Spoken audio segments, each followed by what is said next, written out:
ক্যালকাটা ইউনিভার্সিটিতে BA history অনার্সে 5th সেমিস্টারে তোমরা যারা পড়ছো এবং তোমাদের যে ডিএসসিসি 9 পেপারটি রয়েছে মুঘল যুগের ভারতের ইতিহাস, এই পেপারের একটি ইম্পর্টেন্ট প্রশ্ন দিন-ই-ইলাহি এই সম্পর্কে সংক্ষিপ্ত আলোচনার পর এর 5 নম্বরের কোয়ালিটির অ্যান্সার তোমাদের সামনে তুলে ধরবো। এর আগের একটি ভিডিওতে আমি আকবরের ধর্মনীতি নিয়ে বিস্তারিত আলোচনা করেছি। এই আকবরের ধর্মনীতির একটি অংশ ছিল দিন-ই-ইলাহি।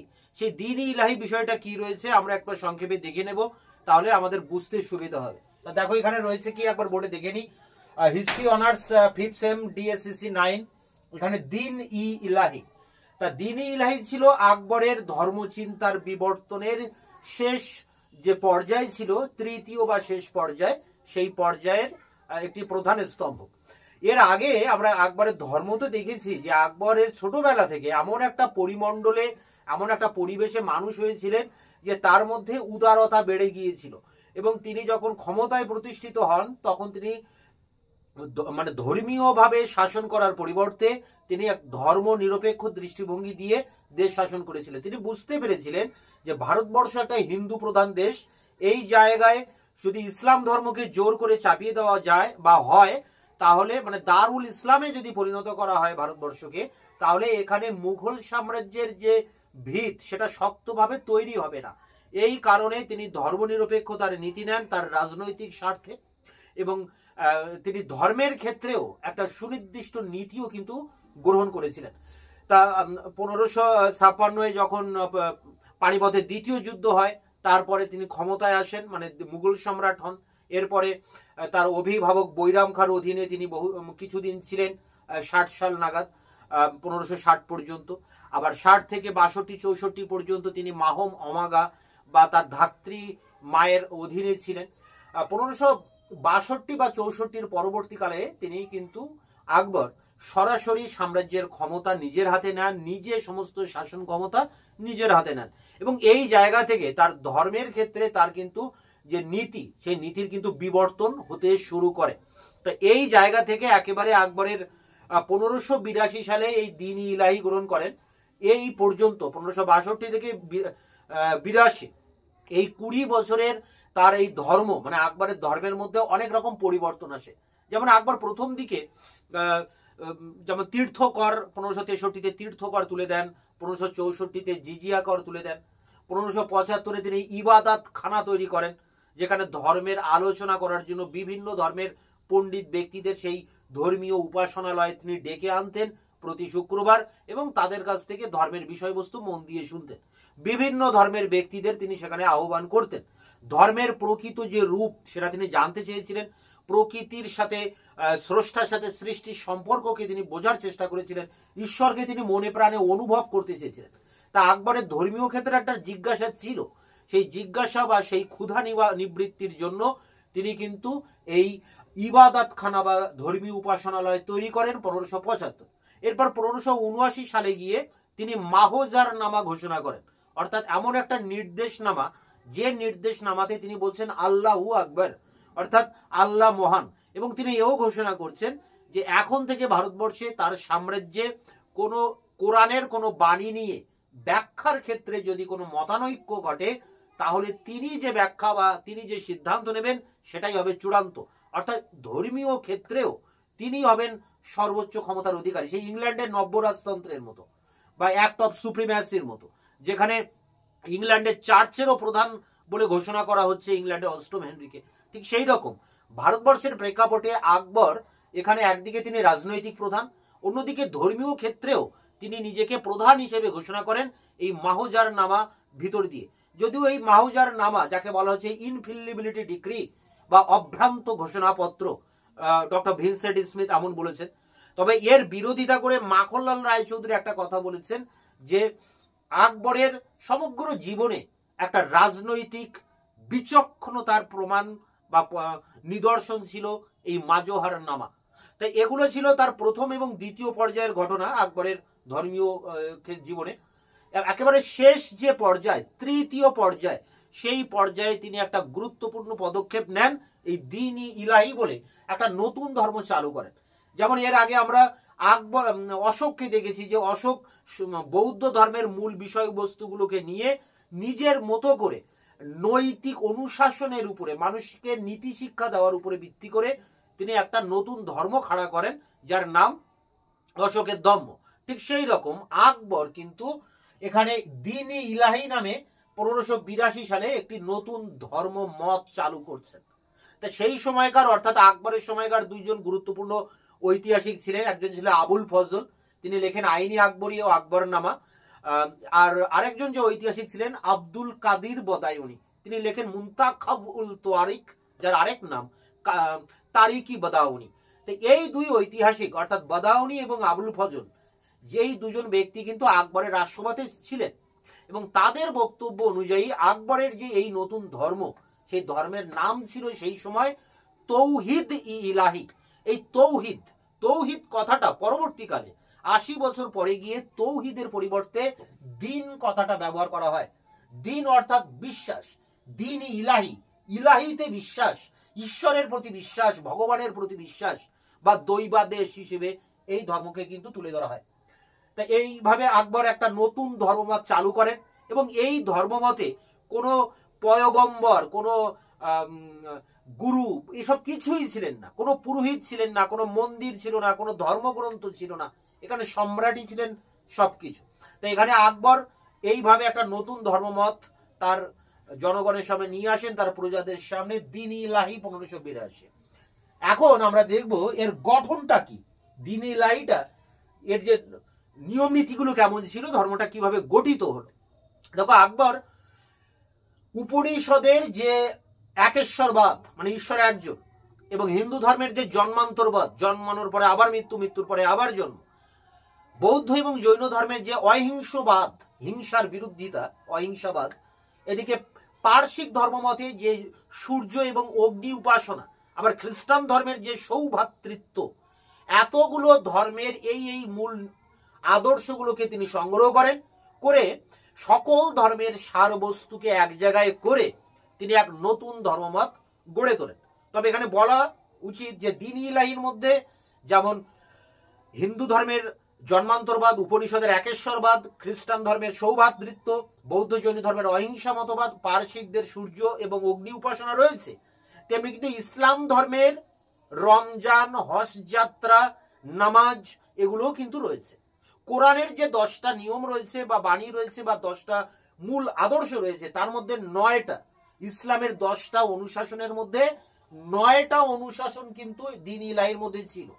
তার পাশাপাশি অন্যান্য ধর্মেরও মূল বিষয়গুলো নিয়েও এই ধর্ম গঠিত হয়, এই দ্বীন-ই ইলাহি। এখন এই দ্বীন-ই ইলাহিতে অনেকগুলো ধর্মের একটা সমাবেশ ঘটে। এই কারণে জার্মান ঐতিহাসিক ছিলেন ফন নোয়ের, এই ফন নোয়ের এই একেশ্বরবাদ, দ্বীন-ই ইলাহি ধর্মকে একেশ্বরবাদ না বলে বলেছেন সর্বেশ্বরবাদ, অর্থাৎ সব ধর্মের সব ঈশ্বরকে নিয়ে এই এক জায়গায় এনে এই দ্বীন-ই ইলাহি বলে এই ধর্মমত চালু করা হয়েছে। এখন যারা এই দ্বীন-ই ইলাহি গ্রহণ করতেন, এই ধর্ম গ্রহণ করতেন, তাকে সম্রাটের প্রতি তার জীবন, তার সম্পত্তি, তার সম্মান এবং ধর্ম, এগুলোকে বিসর্জন দিতে হতো। এবং ধর্মাবলম্বী যারা, মানে দ্বীন-ই ইলাহি যারা গ্রহণ করেছেন, তারা একে অপরকে পারস্পরিকভাবে বাড়িতে ভোজসভায় আপ্যায়ন করবেন। এছাড়া জন্মদিনে তারা দান করবেন, দরিদ্রকে দান করবেন। এই সমস্ত কাজ কিন্তু তাদের করতেই হবে। আর যেগুলো তারা করতে পারবেন না, সেগুলো হচ্ছে যে শিকার করা, জুয়া খেলা, মদ্যপান করা, বাল্য বিবাহ করা, নিকট আত্মীয়কে বিবাহ করা, এগুলো কিন্তু করতে পারবেন না। তো এই ছিল নিয়ম কানুন দ্বীন-ই ইলাহির। এগুলো আকবর ঠিক করে দেন, এর কোনো ধর্মগ্রন্থ ছিল না। তো সেই সময় বিশিষ্ট মুসলিমদের মধ্যে 18 জন মুসলিম এই ধর্ম গ্রহণ করেন, এবং হিন্দুদের মধ্যে একমাত্র বীরবল এই ধর্ম গ্রহণ করেন। New Cambridge history of India গ্রন্থে বলা হচ্ছে যে দ্বীন-ই ইলাহি ধর্মমত 25 জন গ্রহণ করেছিলেন, যদিও মতান্তরের সংখ্যাটা 72 ধরা হয়। আকবরের মৃত্যুর সঙ্গে সঙ্গে কিন্তু এই ধর্মের সমাপ্তি ঘটে। তো এই ছিল এই আকবরের এই ধর্মের গঠন। এবার আসছি কি, দেখো, সমালোচনা। তা আকবরের একজন কঠোর সমালোচক ছিলেন তার সময়কার এই আব্দুল কাদির বদায়ুনি। তিনি বলেন যে আকবর ইসলাম ধর্ম ত্যাগ করেছিলেন। আকবর এতটাই দ্বীন-ই ইলাহি নিয়ে মাতোয়ারা ছিলেন যে বদায়ুনি ছিলেন গোড়া মুসলিম, একেবারে গোড়া মুসলিম। তাই তার মনে হয়েছিল যে আকবর ইসলাম ধর্ম পরিত্যাগ করেছেন। পরবর্তীকালে এই বদায়ুনীকে সমর্থন করেছেন ইংরেজ ঐতিহাসিক ভিনসেন্ট স্মিথ, এডওয়ার্ড ও গ্যারেট এবং ব্লকম্যান। এই তিনজন বদায়ুনীকে সাপোর্ট করে বা বদায়ুনীর দেওয়া যে তথ্য, সেই তথ্যের উপর ভিত্তি করে তারাও বলেছেন, মানে ভিনসেন্ট স্মিথ যিনি আকবর দ্য গ্রেট বলে একটা বই লিখেছিলেন, সেই গ্রন্থেও বলছেন যে আকবর ইসলাম ধর্ম পরিত্যাগ করেছিলেন। এর কিছু যুক্তিও কিন্তু বদায়ুনী সেই সময় দিয়েছেন, যে পার্শ্বিকদের মানে নওরোজ, আকবর নওরোজ প্রথা চালু করেছিলেন, সূর্য অগ্নির উপাসনা করতেন, হিন্দু দেবদেবী দর্শন করতে যেতেন, মানে মন্দির, তিলক রাখতেন। এরকম একাধিক পদক্ষেপ কিন্তু আকবর নিয়েছিলেন বিভিন্ন ধর্মের মূল বিষয়গুলোকে লক্ষ্য রেখে, যেগুলো বদায়ুনী মানতে পারেননি। বদায়ুনী এগুলোর কঠোর সমালোচনা করেন এবং বদায়ুনী এইগুলোকে সামনে তুলে ধরে বলছেন যে আকবর ইসলাম ধর্ম ত্যাগ করেন। এবং আধুনিক কালে ভিনসেন্ট স্মিথ, এডওয়ার্ড ও গ্যারেট এবং ব্লকম্যান তারাও কিন্তু বদায়ুনীকে সাপোর্ট করে এই একই বক্তব্য রাখছেন যে আকবর ইসলাম ধর্ম ত্যাগ করেন। কিন্তু আদপে এই কথা সত্যি নয়। আকবর ইসলাম ধর্ম ত্যাগ করেননি। তিনি ইসলাম ধর্মের মৃত্যু পর্যন্ত তিনি ইসলাম ধর্মকে মেনে চলেন। আল্লাহর প্রতি তার বিশ্বাস গভীরভাবে ছিল। তার যে দ্বীন-ই ইলাহি, ইসলামের 10টি অনুশাসনের মধ্যে 9টি রয়েছে কিন্তু দ্বীন-ই ইলাহির মধ্যে। তাই এটা কখনোই কোরআন বিরোধী ছিল না। দ্বীন-ই ইলাহি ইসলাম বিরোধীও ছিল না, কোরআন বিরোধীও ছিল না, না আকবর ইসলাম ধর্ম ত্যাগ করেছিল। তা যাই হোক, এখানে ভিনসেন্ট স্মিথের কথা আমাদের খুব ভালো করে বলতে হয়, কারণ ভিনসেন্ট স্মিথ আধুনিক কালে আকবরকে সমালোচনা করেছেন। সেই সময় বদায়ুনী করেছিলেন, বলেছিলেন যে আকবর ইসলাম ধর্ম ত্যাগ করেছেন। আর আধুনিক কালে তাকে সূত্র ধরে ভিনসেন্ট স্মিথ, যিনি লিখেছেন আকবর দ্য গ্রেট বলে একটি গ্রন্থ, সেই গ্রন্থে তিনি আকবরের দ্বীন-ই ইলাহির তীব্র সমালোচনা করেছেন। তার সমালোচনাগুলো একবার দেখো, আমি এখানে লাইনটা পুরোটাই তুলে ধরেছি। স্মিথ বলছেন যে দ্বীন-ই ইলাহি ছিল আকবরের বুদ্ধিহীনতার স্তম্ভ, মানে আকবরের বুদ্ধি নেই, নির্বুদ্ধিতার পরিচয় দিয়েছিলেন তিনি এই দ্বীন-ই ইলাহি চালু করে। প্রজ্ঞার পরিচয় নয়, এটা কোনো জ্ঞানের পরিচয় নয় যে এই দ্বীন-ই ইলাহি। এছাড়া তিনি বলছেন, দেখো, দ্বীন-ই ইলাহি ছিল হাস্যকর অহমিকা, এটা নাকি একটা হাস্যকর পদক্ষেপ স্মিথের মনে হয়েছে। এছাড়া বলছেন যে আকবরের অসংযত স্বৈরাচারের জ্বলন্ত নিদর্শন। তা আকবর যদি স্বৈরাচারের নিদর্শন হতো দ্বীন-ই ইলাহি, তাহলে 18 জন গ্রহণ করতেন না। তিনি দেশের সম্রাট, তিনি চাইলে দেশের প্রতিটা নাগরিক এই দ্বীন-ই ইলাহি গ্রহণ করতে বাধ্য হতো, কিন্তু আকবর সেটা করেননি। কারণ আকবরের এসব চাননি। এই যে ভিনসেন্ট স্মিথ এবং বদায়ুনী যা বলছেন, এগুলো তো আদপে আকবর নয়। এনারা সমালোচনা করছেন ঠিকই, কিন্তু আকবর কি তাই হয়ে গেলেন? তা কিন্তু নয়। আকবরের মূল লক্ষ্য ছিল দেশের মধ্যে রাজনৈতিক ঐক্য প্রতিষ্ঠা করা, দেশের মধ্যে সাংস্কৃতিক ঐক্য প্রতিষ্ঠা করা। এই কারণে মাখনলাল রায়চৌধুরী একটা কথা বলেছেন যে এদেশে যখন মুসলিমদের শাসন, মুঘল শাসন চলছে, তখন হিন্দু আর মুসলিম দুটো ধর্মের সমাজ, অর্থনীতি, রাজনীতি, ধর্ম সব আলাদা। তা সত্ত্বেও আকবর এমন একটা প্ল্যাটফর্ম তৈরি করে দিলেন এই দ্বীন-ই ইলাহি, সেই প্ল্যাটফর্মে এত মানে বাধা বিপত্তি থাকা সত্ত্বেও দুই ধর্মের মানুষ সেই জায়গায় সমবেত হতে পারতেন, এক ছাতার তলায় মিলিত হতে পারতেন এই দ্বীন-ই ইলাহির মাধ্যমে। ভারতবর্ষে হিন্দু মুসলিমদের মধ্যে এত পার্থক্য রয়েছে, তা থাকা সত্ত্বেও তারা একটা সাধারণ বেদিতে উপনীত হতে পারতেন দ্বীন-ই ইলাহির মাধ্যমে। এটাই ছিল সব থেকে বেশি গুরুত্বপূর্ণ। এই কথাটা অবশ্য বলছেন অমূল্য মানে ত্রিপাঠী, ডক্টর ত্রিপাঠী কিন্তু এই কথা বলেছেন।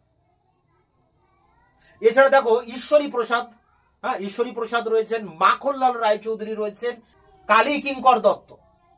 এই কালী কিঙ্কর দত্ত, ঈশ্বরী প্রসাদ এবং মাখনলাল রায়চৌধুরী তারা আকবরকে সমর্থন করে বলছেন যে আকবরের যে মাজোহারনামা ঘোষণা, সেটি ছিল একটা রাজনৈতিক দূরদর্শিতার পরিচয়। তিনি এই মাজোহারনামা ঘোষণা করে উলেমা শ্রেণীর মাথা চাড়া দিয়ে ওঠার সম্ভাবনাকে ধ্বংস করে দেন। কারণ তিনি বুঝতে পারেন যে রাজনীতিতে উলেমারা যদি হস্তক্ষেপ করে, অশুভ হস্তক্ষেপ, তাহলে কিন্তু সেই ইউরোপের মতো ইনভেস্টিচার যে দ্বন্দ্ব, সম্রাট বড় না পোপ বড়, এই সমস্যা কিন্তু ভারতবর্ষে দেখা দেবে এবং ভারতবর্ষে মুঘল সাম্রাজ্যের যে ভিত্তি সেটা নড়বড়ে হয়ে যাবে এবং দুর্বল হয়ে যাবে এই সাম্রাজ্য। আকবরের যে সার্বভৌম ক্ষমতা আকবর ভোগ করছেন সেটা আর থাকবে না। এই কারণে উলেমাদেরকে দমন করার জন্য তিনি মাজোহারনামা ঘোষণা করেন এবং ইবাদতখানা প্রতিষ্ঠা করেন সকল ধর্মের সার বস্তুকে গ্রহণ করার জন্য। সেটা গ্রহণ করে নিজের মতো করে দ্বীন-ই ইলাহি নামে একটি নতুন ধর্মমত চালু করেন। ফলে রাজনৈতিক, অর্থনৈতিক, সামাজিক, ধর্মীয় বিভেদ থাকা সত্ত্বেও দেশের মধ্যেও একটা ঐক্য প্রতিষ্ঠা হয়, একটা সাংস্কৃতিক ঐক্য এখানে প্রতিষ্ঠিত হয় এবং মুঘল সাম্রাজ্য শক্ত ভিত্তির উপরে দাঁড়িয়ে থাকে, যার জন্য পরবর্তীকালে শাহজাহান, জাহাঙ্গীর, শাহজাহান, ঔরঙ্গজেব কিন্তু নির্দ্বিধায় নিশ্চিন্তে রাজত্ব করতে পেরেছিলেন। তো এই ছিল দ্বীন-ই ইলাহি। এবার এর যে অ্যান্সার সেটা নিয়ে আমি অন স্ক্রিনে আলোচনা করছি। Fifth semester history honours DSCC 9 দ্বীন-ই ইলাহি সম্পর্কে টিকা লেখো নাম্বার 5। আকবরের ধর্মচিন্তার বিবর্তনে তৃতীয় বা শেষ পর্যায় হল 1582 খ্রিস্টাব্দে দ্বীন-ই ইলাহি নামে এক একেশ্বরবাদী ধর্মের প্রবর্তন। আবুল ফজল ও বদাউনি এই তথাকথিত ধর্মমতকে তৌহিদ-ই ইলাহি বলে অভিহিত করেছেন, যার প্রকৃত অর্থ হল স্বর্গীয় একেশ্বরবাদ বা ডিভাইন মনথাজম। প্রায় 80 বছর পর তৌহিদের পরিবর্তে দ্বীন অর্থাৎ বিশ্বাস শব্দটি যুক্ত হয়ে এর নাম হয় দ্বীন-ই ইলাহি বা দৈবাদেশ, ডিভাইন ফেথ। সকল ধর্মের সারবস্তু নিয়ে এই ধর্মমত গঠিত এবং এই ধর্মমতে কোনো সাম্প্রদায়িকতা, অন্ধবিশ্বাস, দেবতা, দেবমন্দির, পুরোহিত বা ধর্মগ্রন্থের স্থান ছিল না। স্বয়ং সম্রাটই ছিলেন এর প্রবক্তা এবং যে কোনো মানুষ এই ধর্মমত গ্রহণ করতে পারত। এ ছিল ইন্ট্রোডাকশনস বা ভূমিকা। পরেরটা দেখো, উপনিষদের একেশ্বরবাদ, হিন্দু দর্শনের জন্মান্তরবাদ, বৌদ্ধ জৈনদের অহিংসা নীতি, পার্সিকদের সূর্য অগ্নি উপাসনা, ইসলাম ধর্মের নামাজ, রমজান, হজ যাত্রা প্রভৃতি 9টি বিধি এবং খ্রিস্ট ধর্মের সৌভ্রাতৃত্ব প্রভৃতি আদর্শ নিয়ে এই ধর্মমত গঠিত। আকবর বলেন যে একটি ধর্মে যা ভালো তা যেন হারাতে না হয় এবং সঙ্গে সঙ্গে অন্য ধর্মে যা ভালো তা যেন লাভ করা যায়। জার্মান ঐতিহাসিক ফন নোয়ের তাই এই ধর্মমতকে একেশ্বরবাদ না বলে সর্বেশ্বরবাদ বলার পক্ষপাতী। এই ধর্মমতে পার্থিব উদারতা, চারিত্রিক পবিত্রতার উপর গুরুত্ব আরোপ করা হয়। প্রত্যেক ইলাহিবাদীকে সম্রাটের স্বার্থে সম্পত্তি অর্থাৎ মাল, জীবন অর্থাৎ জান, সম্মান অর্থাৎ দিন এবং ধর্ম অর্থাৎ নামুস বিসর্জনের প্রতিশ্রুতি দিতে হতো। আমিষ ভোজন, মদ্যপান, বাল্যবিবাহ, নিকট আত্মীয়কে বিবাহ, জুয়া খেলা, শিকার প্রভৃতি বিরোধিতা এবং বিধবা বিবাহ সহ ধর্মাবলম্বীদের পরস্পরকে ভোজ্য দ্বারা আপ্যায়ন, জন্ম মাসে দান, দরিদ্রের সেবা প্রভৃতিতে উৎসাহ দান এই ধর্মাবলম্বীদের অবশ্য কর্তব্য বলে বিবেচিত হতো। নবপ্রচারিত এই ধর্মমত এত বেশি তাত্ত্বিক ছিল যে কেবলমাত্র 18 জন বিশিষ্ট মুসলিম ও 1 জন বিশিষ্ট হিন্দু বীরবল এই ধর্মমত গ্রহণ করেন। The new Cambridge history of ইন্ডিয়ার মতে এই ধর্মে দীক্ষিতদের সংখ্যা ছিল 25, মতান্তরে 72 জন। আকবরের মৃত্যুর সঙ্গে সঙ্গেই এই ধর্মমতেরও সমাধি রচিত হয়। প্যারা করে আকবরের কঠোর সমালোচক বদাউনি বলেন যে দ্বীন-ই ইলাহি ছিল একটি নতুন ধর্মমত এবং আকবর ইসলাম ধর্ম ত্যাগ করেছিলেন। এ ব্যাপারে ভিনসেন্ট স্মিথ, এডওয়ার্ড ও গ্যারেট, ব্লকম্যান প্রমুখ তাকে সমর্থন জানান। বদাউনি তার বক্তব্যের সমর্থনে আকবর কর্তৃক সূর্য ও অগ্নি পূজা, নওরোজ উৎসব, সিজদা প্রথা প্রবর্তন এবং বাল্যবিবাহ, গোমাংস ভক্ষণের বিরোধিতা, সুন্নত প্রথার দিন নির্ধারণ, মাহজার নামা, সম্রাটের নামে খুতবা পাঠ, দ্বীন-ই ইলাহিতে কোরআন ও পয়গম্বরদের অনুপস্থিতি প্রভৃতির কথা বলেন। বলা বাহুল্য, গোড়া সুন্নি বদাউনির বক্তব্য গ্রহণযোগ্য নয় এবং তা ভিত্তিহীন। ডক্টর ঈশ্বরী প্রসাদ, ডক্টর কালী কিঙ্কর দত্ত, ডক্টর মাখনলাল রায়চৌধুরী প্রমুখ ঐতিহাসিক বদাউনির মতের বিরোধিতা করেছেন। দ্বীন-ই ইলাহি কখনোই ইসলাম বা কোরআন বিরোধী নয়। হজ যাত্রা, জাকাত, নামাজ, রমজান প্রভৃতি কোরআনের 10টি নির্দেশের মধ্যে 9টি এর অঙ্গীভূত হয়েছে। মাহজারের মধ্যেও আল্লাহ বিরোধী কোনো বক্তব্য নেই। আমৃত্যু তিনি আল্লাহর উপর বিশেষ আস্থা রেখেছেন। প্যারা করে দেখো, এটি শেষ প্যারা। ঐতিহাসিক ভিনসেন্ট স্মিথ বলেন যে দ্বীন-ই ইলাহি ছিল আকবরের বুদ্ধিহীনতার স্তম্ভ, প্রজ্ঞার পরিচায়ক নয়। সমগ্র পরিকল্পনাটি ছিল সম্রাটের হাস্যকর অহমিকা ও অসংযত স্বেচ্ছাচারের জ্বলন্ত নিদর্শন। বলা বাহুল্য, এই মতও গ্রহণযোগ্য নয়। আকবর যদি অহংবোধ ও স্বেচ্ছাচারের পথে অগ্রসর হতেন তাহলে তিনি বহু মানুষকে এই ধর্মে দীক্ষিত করতে পারতেন, কিন্তু সে পথে তিনি অগ্রসর হননি। আসলে আকবরের লক্ষ্য ছিল হিন্দু মুসলিম মিলন এবং ভারতে রাজনৈতিক ও সাংস্কৃতিক ঐক্য প্রতিষ্ঠা। এই ধর্মমত নির্বুদ্ধিতা নয়, সুলিকুল বা বিশ্বজনীন সহিষ্ণুতার ফলশ্রুতি। দ্বীন-ই ইলাহি বেশি দিন স্থায়ী হয়নি এবং আকবরের মৃত্যুর সঙ্গে সঙ্গে এর পরিসমাপ্তি ঘটে। এ সত্ত্বেও জাতীয় জীবনে এর গুরুত্বকে অস্বীকার করা যাবে না। কেবলমাত্র রাজনৈতিক ঐক্যই নয়, এই ধর্মের মাধ্যমে তিনি ভারতের ধর্মীয় ও সাংস্কৃতিক ঐক্যকে সুদৃঢ় করতে সচেষ্ট হন। ঐতিহাসিক ডক্টর মাখনলাল রায়চৌধুরীর মতে আকবর প্রচারিত মাহজারটি ছিল সম্রাটের রাজনৈতিক বিচক্ষণতার চমকপ্রদ নিদর্শন। ডক্টর ত্রিপাঠী বলেন যে দ্বীন-ই ইলাহি এমন একটি আদর্শ স্থাপন করল যাতে সামাজিক, রাজনৈতিক ও ধর্মীয় পার্থক্য সত্ত্বেও জনগণ একটি সাধারণ বেদিতে মিলতে পারে। এই ছিল ডিএসসিসি 9 পেপারটির দিন ইলাহির উপর টিকা কোশ্চেনের অ্যান্সার। তোমাদের এই পেপারের অনেকগুলো প্রশ্নের উত্তর আমি চ্যানেলে আপলোড করে দিয়েছি, ভিডিও ডেসক্রিপশন বক্সে তার লিঙ্ক দেওয়া রয়েছে, তোমরা দেখে নেবে। দেখা হচ্ছে অন্য ভিডিওতে, ততক্ষণ চ্যানেলকে সাবস্ক্রাইব করে রাখবে, বন্ধুদের কাছে শেয়ার করবে এবং ভিডিওটি ভালো লাগলে অবশ্যই একটা লাইক দেবে।